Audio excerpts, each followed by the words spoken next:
Terima kasih Pak Cucu.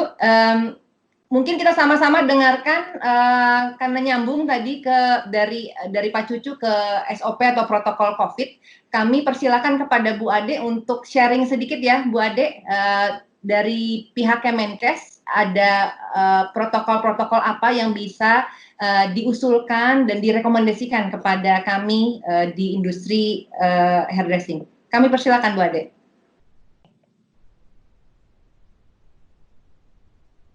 Ya, terima kasih Bu Mbak Melani,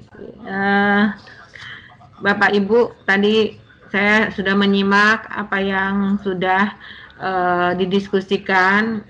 Sebenarnya saya juga termasuk nih Mbak Melani yang kerepotan karena PSBB ini. Sebenarnya untung saya sekarang pakai jilbab, padahal di dalam rambutnya udah nggak jelas gitu ya. Sampai saya bilang sama anaknya, apa mama potong sendiri aja nih ya, udah nggak tahan nih. Jangan Bu. Kan ditutup juga gitu kan. Sampai bingung saya. Jadi tadi disampaikan tadi oleh Pak Justi ya, bahwa begitu banyak salon dan barbershop gitu yang terimbas dengan PSBB, dan tadi sudah ada rekan-rekan. Kita berharap setelah PSBB perpanjangan ya, ini yang sekarang ini adalah yang terakhir ya, sehingga kita bisa segera beraktivitas. Seandainya memang kondisinya sudah aman, pasti pemerintah akan membuka PSBB ini, karena memang sesuatu hal yang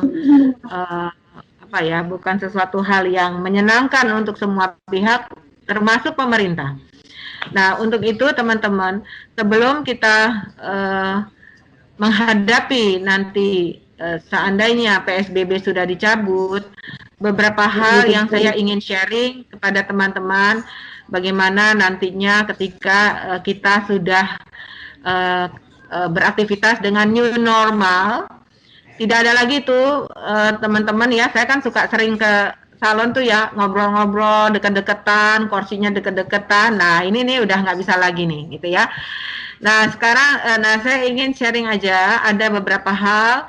Satu terkait alat pelindung diri, kemudian standar operasional prosedur untuk pencegahan penyebaran virus di tempat kerja, kemudian pemeliharaan kebersihan, dan physical distancing.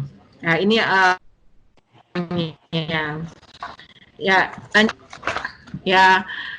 oh ini yang ini ya. Oh sebenarnya saya punya slide yang ada tambahan, tapi nggak apa-apa. Jadi teman-teman, kalau kita tahu bahwa coronavirus ini adalah suatu virus yang sangat menular, tentunya kita harus sangat berhati-hati. Saya tahu bahwa pasti yang namanya di salon itu akan ketemu dengan konsumen. Di situ pelayanannya memang tadi disampaikan oleh Pak Wisnu ya, Mas Wisnu, bahwa ya itu memang disitulah kita melayani, kita memberikan jasa, sehingga kita ketemu oleh banyak orang-orang. Nah, tentu perlu teman-teman memahami apa dan bagaimana seharusnya.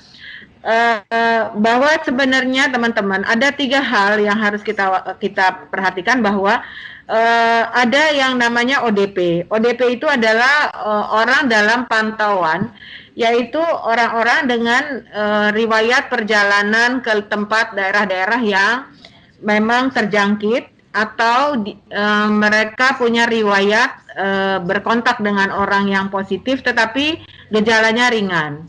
Kemudian ada lagi yang kita sebut PDP, pasien dalam pantauan. Ini biasanya pasien dengan gejala yang menimbulkan gejala yang berat, dan biasanya ini selalu kalau teman-teman tahu dimasukkan ke Wisma Atlet gitu ya, untuk dilakukan pemantauan. Tetapi ada lagi yang baru adalah teman-teman yang disebut sebagai OTG. OTG adalah orang tanpa gejala. Sebenarnya ini adalah orang-orang yang dia sudah positif, tetapi dia tidak menimbulkan gejala. Nah, inilah atau gejalanya ringan gitu ya. Nah, inilah yang seharusnya melakukan isolasi, tetapi karena merasa tidak ada gejala, dan biasanya ini seringnya nih anak muda ya, karena fisiknya masih sehat. Ini jalan-jalan nih kemana-mana. Nah, inilah yang sering kali menularkan. Kalau sekarang mungkin salon-salon belum buka, tetapi ini juga sering menjadi concern dokter-dokter untuk sekarang walaupun tidak menangani pasien COVID, tetapi dia harus menggunakan SOP sebagai penanganan COVID karena ada OTG ini yang tidak terdeteksi. Nah, untuk itu teman-teman, ketika nanti salon sudah mulai beroperasi kembali, mudah-mudahan secepatnya, maka ada beberapa hal yang disebut new normal, yang disebut kita harus berdamai dengan COVID. Nah, teman-teman harus bisa melindungi diri sendiri, melindungi keluarga, dan melindungi konsumen, ya. Karena nanti kan pulang nih ke rumah habis kerja, ya kan? Nah, ini kan kita di rumah ada keluarga. Nah, ini kita harus benar-benar tidak, kalau bicara COVID ini bukan bicara seperti penyakit yang tidak menular ya. Misalnya diabetes karena kegemukan gitu. Ya nanti kena diabetes sendiri aja gitu kan, karena nggak nular gitu kan. Ya salahnya makannya banyak gitu. Tapi kalau ini enggak gitu. Kalau ini sakitnya rame-rame karena sakit nyebarin ke orang. Nah, ini kan jadinya kita harus memprotek diri kita dan lingkungan kita. Ada alat pelindung. Untuk alat pelindung khusus untuk di salon atau barbershop, maka saya menyarankan untuk mengundang teman-teman ketika nanti salon buka harus menggunakan APD. Tentu APD-nya bukan APD medis ya, tetapi APD non medis.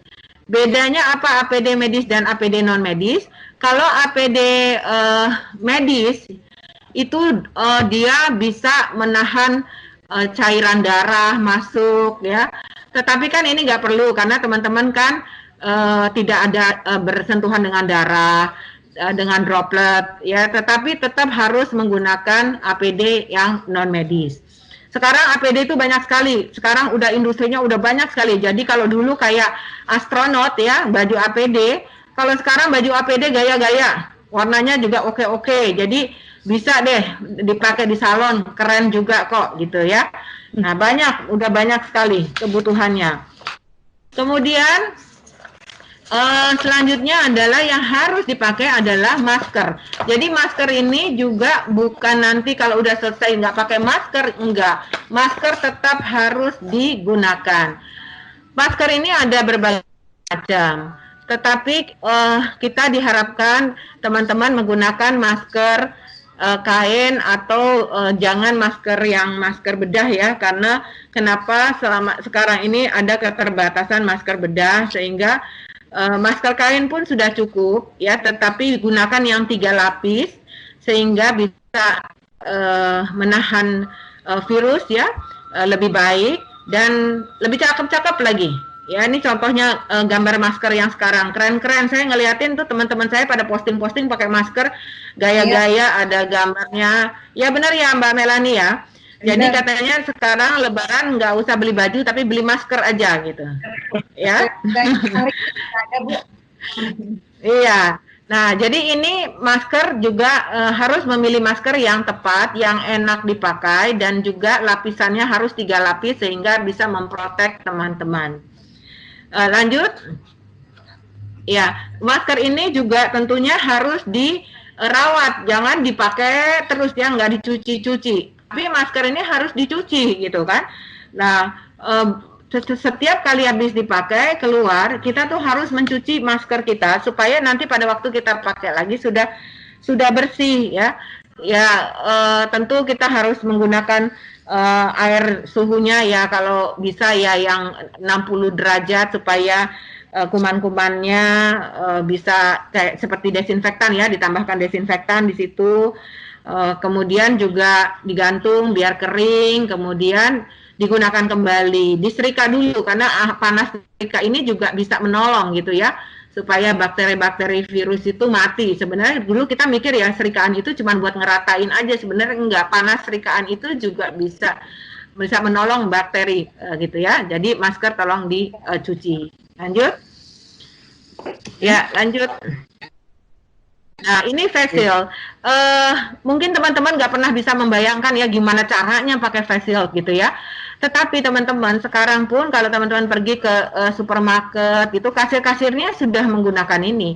Karena ini membantu untuk melindungi mata, karena kalau mata nggak ketutup masker, ya kan? Daripada pakai kacamata Google. Kalau dokter udah pakai kacamata Google, pakai face shield lagi.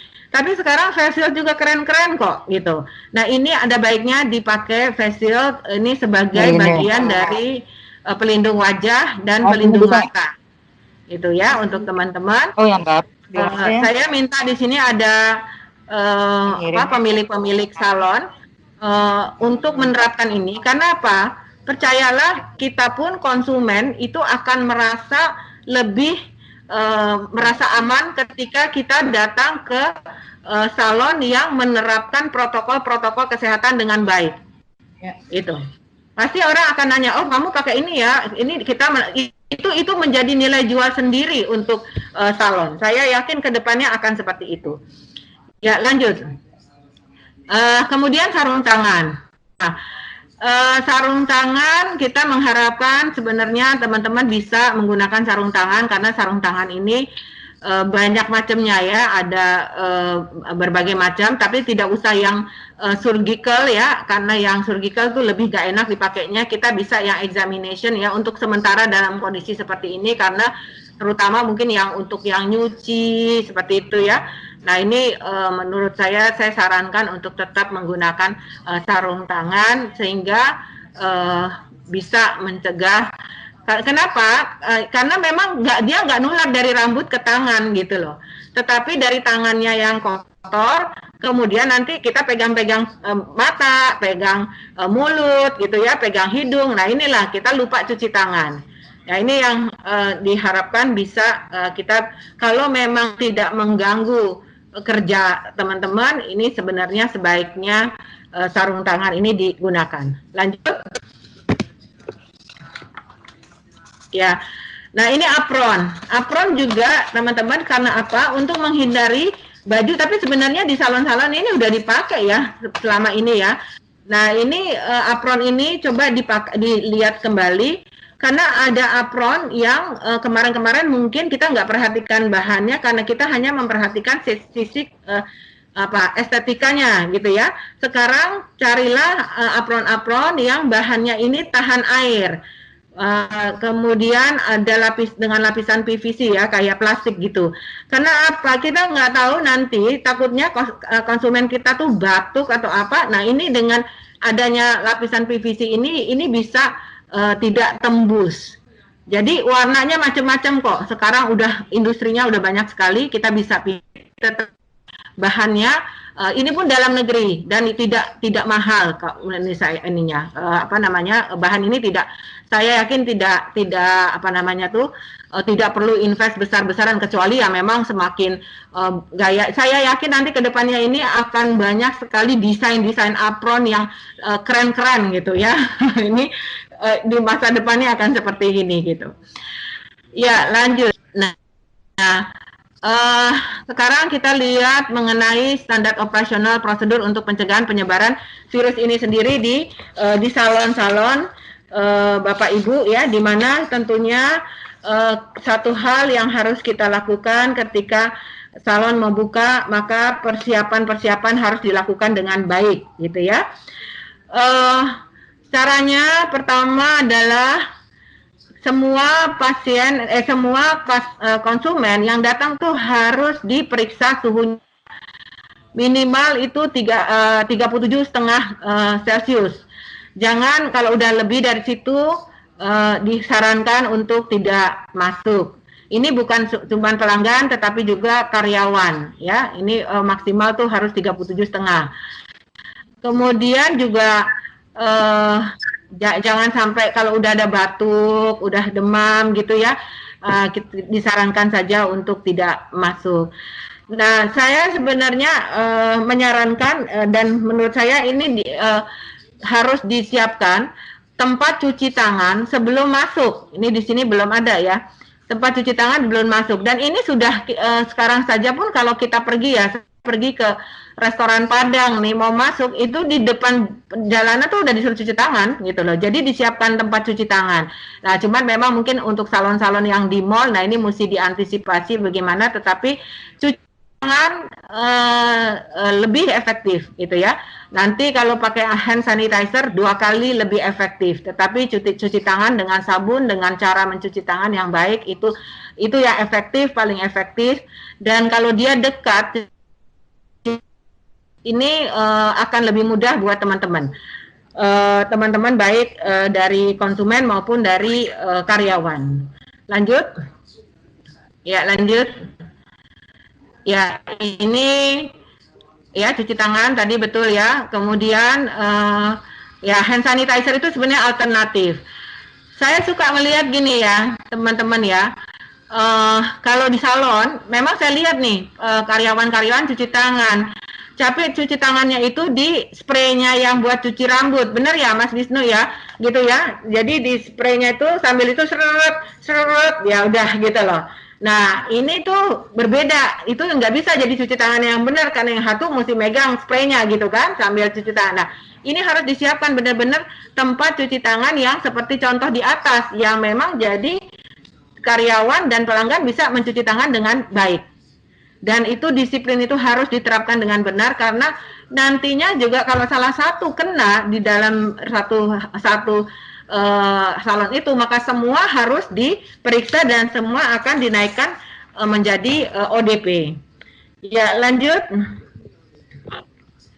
Nah ini tentunya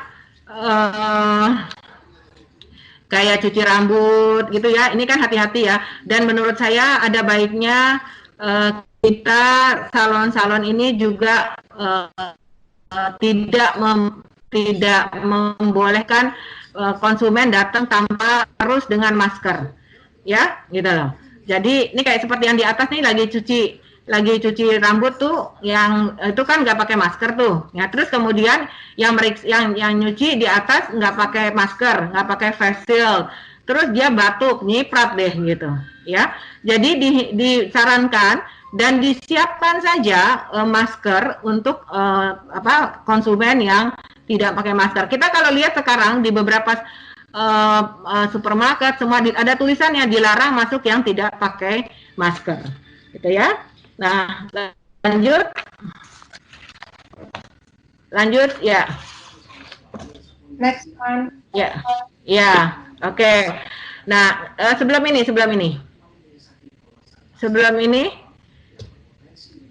Ya, ini juga kebersihan tadi sudah disampaikan.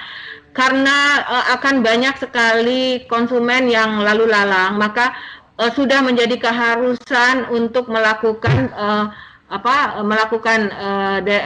pembersihan, sterilisasi meja, kursi dengan desinfektan sebelum mulai ya. Kemudian pelanggan kalau sudah selesai nih, nah langsung disemprot lagi. Jadi sudah harus ada nih tim yang bagian nyemprot gitu ya. Kemudian juga anduk semua juga itu harus 1 kali pakai, sudah harus tidak boleh dipakai berulang dengan 2 konsumen atau lebih gitu. Sterilisasi alat juga harus dilakukan, terutama untuk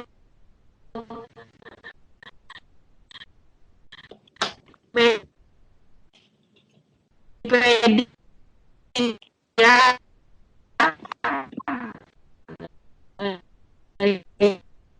itu kan alat itu kan sebelum dan sesudah gitu. Lanjut.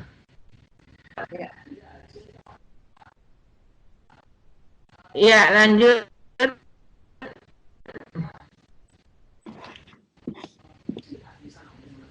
Oh, bisa next?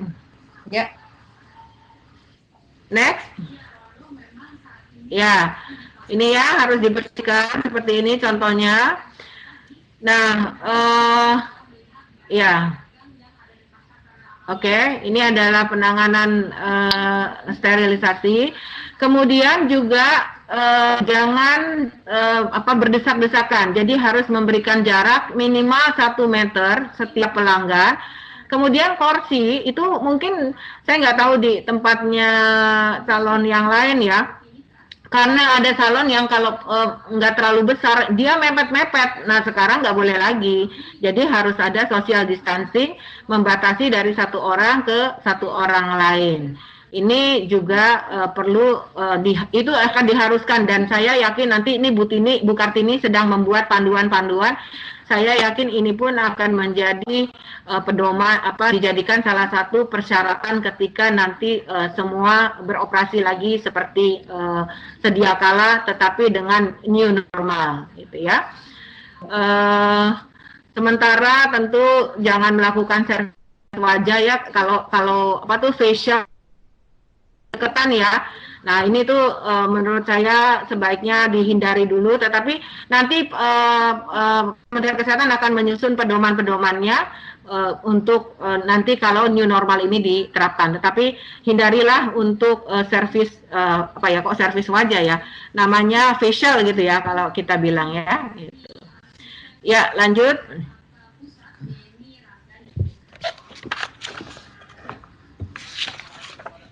Ya, ini tadi ya, udah ini kan ya. Jadi tolong semua dipatuhi, tadi sudah saya sampaikan, jaga jarak semua, dan insya Allah kita bisa tetap